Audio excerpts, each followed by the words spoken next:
Can we have a detail as to the... Over the weekend, Prime Minister Peter O'Neill had challenged the former Treasurer to air his grievances on the floor of Parliament. And this morning, he gave it to him. He asked 6 questions. On the LNG revenue, what was happening to the proceeds from the shipments? On debt and GDP liability, whether the country was on track, whether we have enough foreign reserves, given the fact the country has significant capital outflow. There is uncommitted project commitments outside of the 2014 budget to a 9 billion kina from records we have seen announced and mentioned so far, in addition to the 1.3 billion kina budget deficit for 2014. He also questioned the pegging and fixing of the kina to foreign currency. A fixed exchange rate, sometimes called a pegged exchange rate, is a type of exchange rate regime where a currency's value is fixed against the value of another single currency.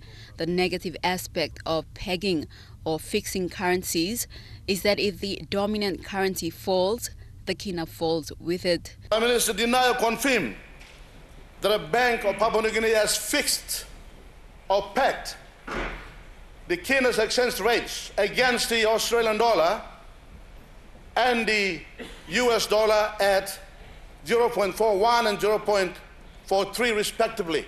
The Prime Minister, in response, said the former Treasurer should know very well that proceeds of the LNG were not part of the 2014 budget. Proceeds will start to flow beginning next year. These proceeds will start coming into government coffers in 2015, 16 and onwards. Mr. Speaker, it is estimated that it will be over the 20-year period, estimated to be over 30 billion US.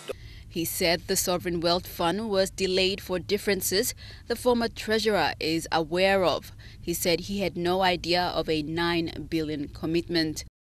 And I want to inform this Honourable House that there is no such thing as a 9 billion kina commitment on unfunded projects, uncommitted projects or unplanned projects in the country, Mr. Speaker. As for the deficit, the government has planned for it, meaning by 2017, a balanced budget should be on the spreadsheet. He said the capital outflow assumptions were far from the truth. This is what he had to say about the foreign reserves. The exchange rate, it has not been fixed or it has not been pegged.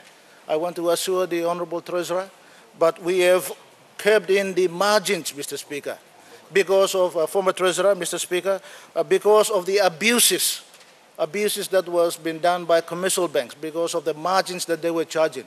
Poor customers were paying enormous amounts of money, Mr. Speaker, both in business and individuals, who were buying foreign currency, enormous amounts of fees and enormous amounts of margins. And as a result, as managers of the monetary policy of government, the central bank has got the right to rein in many of these kind of practices. Deputy Opposition Leader and Bulolo MP Sam Basil asked a supplementary on how many exports of the LNG had been shipped so far. Funds flow that is not coming into the country, the Prime Minister has just confirmed. But on record, Mr. Speaker, previous questions were asked to the Treasurer, and he confirmed that funds were parked in trust accounts. That's on record, unanswered. And now the Prime Minister is saying that there's no funds coming into the government coffers from the LNG export. So can the Prime Minister explain what we don't know about this deal? Thank you. Export of the LNG gas. And Mr. Speaker, to date, over 12 shipments have already taken place. Over 12 shipments.